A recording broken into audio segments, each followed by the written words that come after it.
네, 화요일 정치수다는 박찬종 변호사와 함께합니다. 지금 전화로 연결이 되어 있습니다. 여보세요?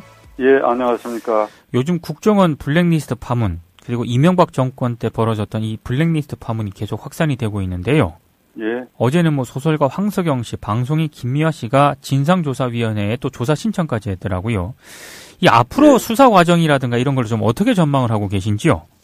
그 블랙리스트라고 하는 게 그 정권에 대한 그 비판자, 네, 또는 협력하지 않는 사람들을 말하자면 옥죄고 지원을 한다라든지 예산으로 그들의 활동을 뒷받침해주는 그런 일련의 프로그램에서 배제해버리고, 네, 경우에 따라서는 무리한 죄명이나 이런 걸 뒤집어 씌워가지고 사법 처리를 하려고 달려든다라든지 하는 이런 행태를 총칭해서 블랙리스트라고 그러고, 네, 이명박 정권 때의 그 일들이 그 원세훈 국정원장 구속을 계기로 해가지고 자꾸 드러나고 있는데, 네. 저는 이명박 대통령이 이 일련의 사태에 대해서 국정원장이나 또는 국정원 실무자들에게 이 묵시적으로 지시하거나 아니면 이러한 사실들을 묵인했거나 네, 자기는 알고 있었지 않겠느냐. 그렇다면 이명박 대통령도 이 블랙리스트 작성과 시행에 그 책임이 있다. 네, 라고 하는 것에 대해서 현재까지 드러난 바에 의하면 합리적 의심이 있고 그도 수사선상에 오를 수밖에 없다. 그리고 그를 구체적으로 고발하는 사람들이 있는 이상 네, 그 피의자로서 조사할 수밖에 없는 거 아닌가 이렇게 생각합니다. 근데 지금 오늘 아침 신문을 좀 보니까요. 이게 당시 이명박 정부의 비판적인 야당 인사 이런 인사들뿐만 아니라 당시 여권 인사, 심지어 이제 친이계 의원들까지 국정원이 댓글 활동을 벌인 것으로 나타났거든요. 이렇게까지 할 필요가 있었을까요? 이게 과거 군사 독재 정권 시절에야 야당뿐 아니고 여당에 대해서도 이렇게 말 안 들을 가능성이 있거나, 네, 이게 말을 다소 험하게 한다라든지 하면 용서하지 않았죠. 이제 그런 어떤 현상을 보는 것 같은데, 네, 글쎄 앞으로 그 수사 방향에 봐가지고 어떤 일들이 어떻게 드러날지는 모르겠으나, 네, 이명박 정권 때는 이게 민주화 이후 역대 어떤 정권보다도 이렇게 심했다. 그리고 이 블랙리스트에 반대되는 말이 화이트리스트거든요. 네네네. 그러니까 대통령이나 그 정권의 우호적인 사람에 대해서는 뭔가 보살펴주고, 이런 것은 김영삼 대통령 이래에 박근혜 대통령까지 5번 대통령 아래서 네, 화이트리스트도 잠재적으로 있었다. 이거 아무도 부정하기 어려울 겁니다. 예, 정권을 유지하려고 그러면 정보기관을 통해서 화이트리스트에 대한 것도 지원하고 싶고, 네, 또 반대로 블랙리스트도 만들어가지고 비판자나 비협력자들을 좀 제동하고 싶은 이런 충동이 정권이라고 하는 게 이게 괴물이고 마물이거든. 마물. 네, 네. 어떤 권력자든지 간에 국가정보원을 그렇게 이용하려고 하는 그런 충동이 저는 있다고 생각합니다. 그런데 이번에 이 이명박 정권 때 이게 너무 심하다. 네. 그 국정원장이 구체적으로 막 지시한 내용들이 나오고 있거든요. 네네. 예를 들면 그놈은 제거해버려야 된다. 가만히 있으면 어떻게 하느냐. 아마 이런 게 어록들이 이제 나오고 하는데. 네. 저는 이 블랙리스트 사태, 그리고 현재 드러난 건 이명박 정권, 그리고 그 뒤에 박근혜 정권에서도 블랙리스트 때문에 여러 사람 구속도 있잖아요. 예. 박근혜 대통령에 대해서도 그 어떤 혐의가 형사적으로 죄명이 기소되어 있는 상태고, 비서실장을 비롯해서 문공부 장관 등이 여러 명이 지금 구속되어 있다고. 예. 저는 우선 이명박 정권 이전에 일은 어떻게 됐던가 하는 것은 그것도 역사적으로 그런 일이 있었다 그러면 밝혀질 날이 나는 오리라고 생각합니다. 공소시효와 관계없이. 그러나 현재 드러난 거 이명박 정권, 박근혜 정권, 특히 이명박 정권 아래서 이 국정원 그리고 원장이 직접 진두지휘한 흔적이 나타난 이걸 보고 비감한 생각을 합니다, 제가. 아하. 비감하고 비통하다, 이게. 예. 국가정보원이 그 막대한 예산과 능력 있는 직원들을 왜 이런 일에 동원했느냐. 국가정보원이 존재하는 이유가 뭡니까? 우리의 국가 체제를 수호하기 위한 적대국의 정보 수집과 공작 활동. 그렇죠. 그게 1차적이어야 되죠. 네네. 내지요. 네. 그건 대북 정보고 대북 첩보 활동이고 이런 거 해야 될 거 아니냐 이거죠. 네. 저는 이 기사를 볼 때마다 이스라엘의 모사드를 자꾸 머리에 떠오릅니다. 이스라엘의 모사드는 그 이스라엘의 최고 정보기관인데 네.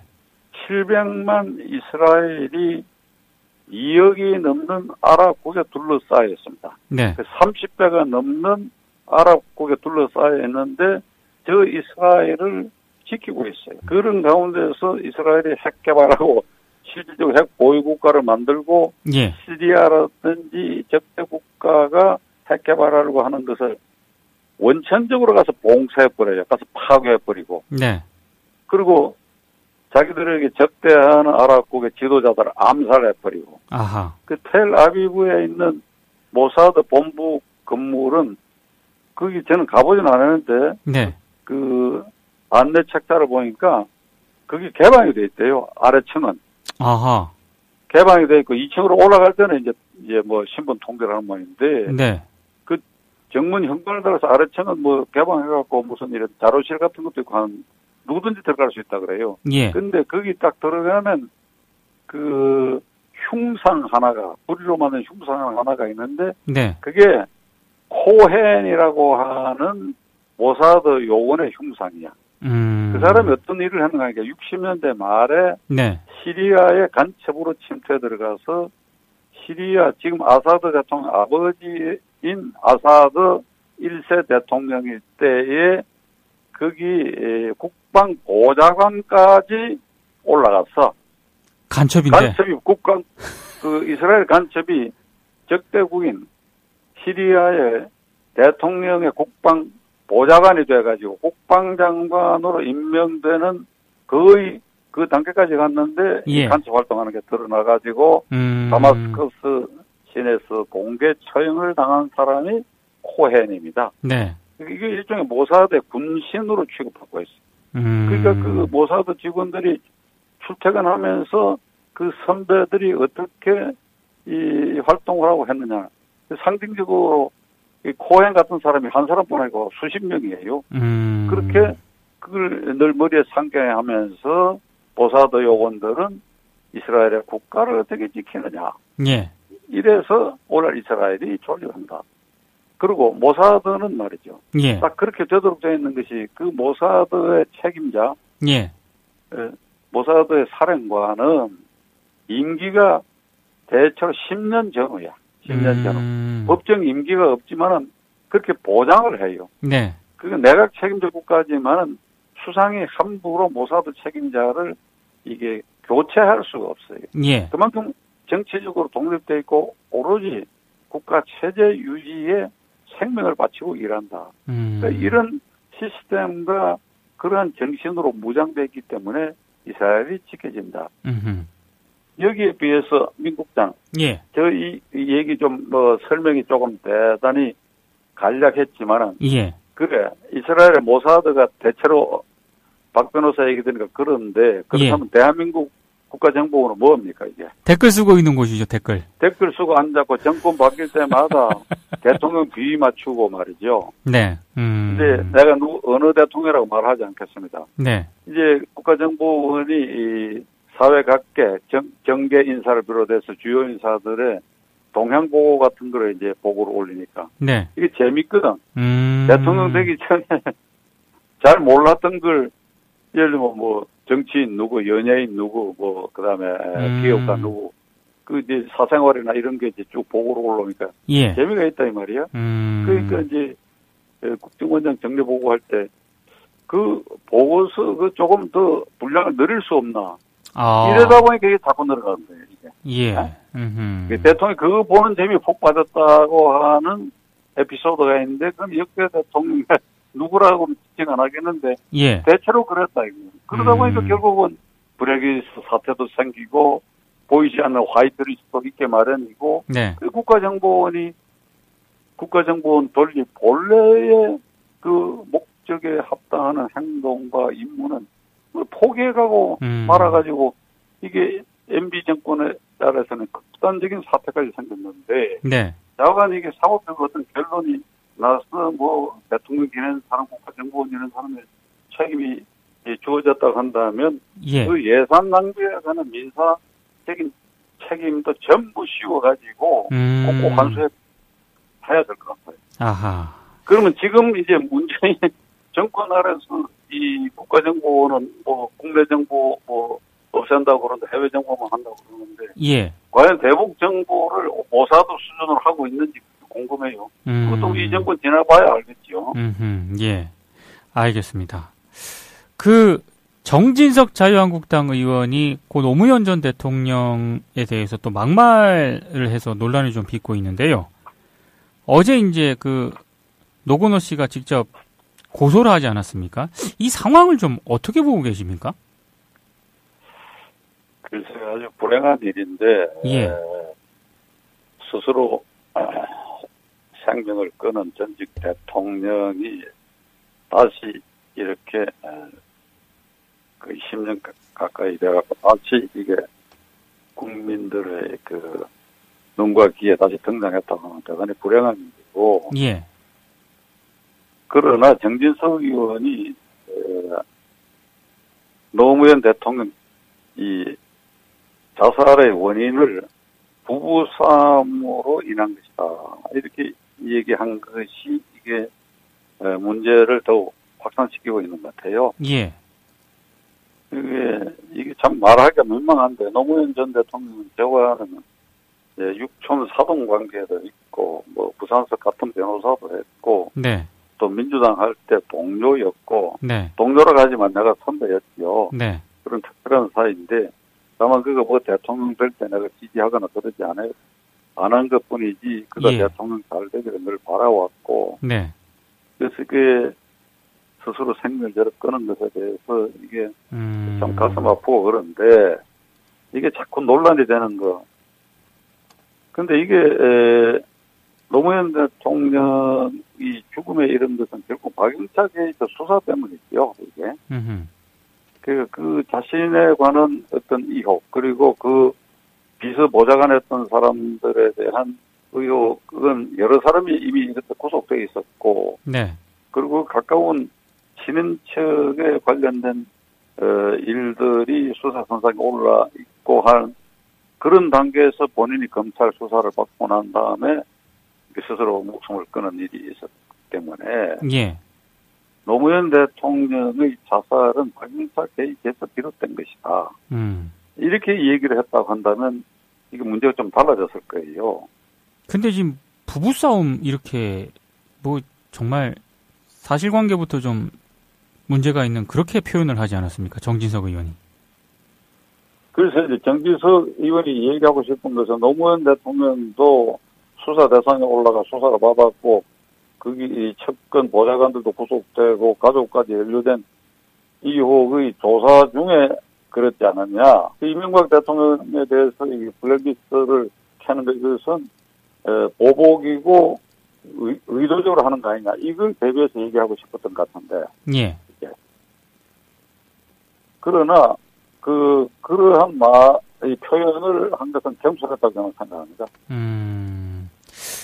이렇게 갑작스럽게 그 노무현 전 대통령 관련된 그 일을 끌어들이는 의도가 그 이명박 전 대통령에 대한 이 블랙리스트 관련해서 계속 수사망이 좁혀오니까 물타기 하려는 것 아니냐 이렇게 해석을 하시는 분들도 있는데 여기에 대해서는 좀 어떤 생각이신가요? 아니, 그게 물론 당연하죠. 정진석 의원이 이명박 대통령 정무 수석도 했고, 그렇죠. MB인데, 예. 자기가 모시던 사람에 대해서 수사에 물길이 번져오니까 그 방파제를 하나 만들어야 되겠다고 생각했겠죠. 그게 뭐 당연한 얘기지 그거야. 물타기보다도 방어막을 하나 쳐보자고 한 것인데 네. 그게 이제 그 표현과 그것이 잘못돼 가지고 이게 오히려 뒤집어 쓰는 그런 형국으로 번져가고 있다고 생각합니다. 아하, 알겠습니다. 마지막으로 질문 하나만 더 드릴게요. 지금 청와대가 5당 대표 회동을 추진 중이잖아요. 네. 근데 홍준표 자유한국당 대표가 이거 계속 참석 거부를 하고 있는데 홍준표 대표의 속내는 뭘까요? 이게 홍준표 대표가 이제 이럴 수 있는 사람이죠.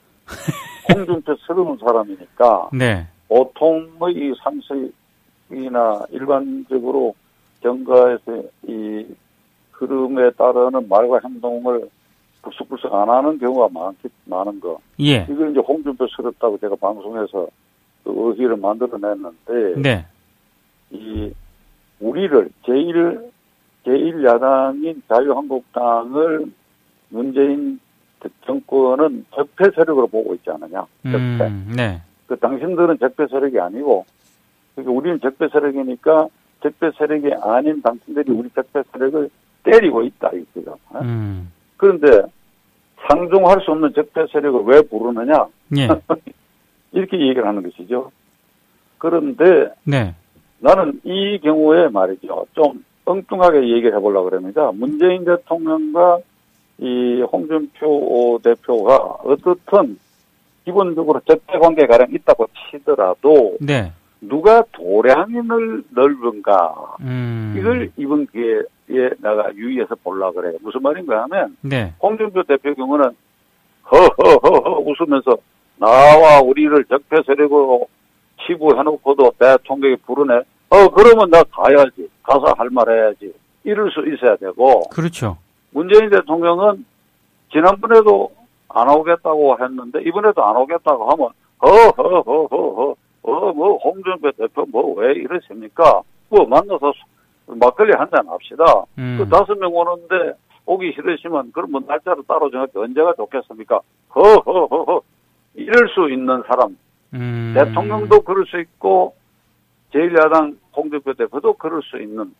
그러면 이 나라가 편안해질 것이다. 누가 먼저 그러는지 이 민동기 국장 이 프로를 홍준표 대표나 청와대에서 꼭 듣기를 바랍니다. 지금 민국장 웃으셨지요? 예. 그렇게 웃어야 돼요. 그렇게 웃는 사람이 승자야. 알겠습니다. 예. 오늘 말씀 고맙습니다. 네. 네, 박찬종 변호사였습니다.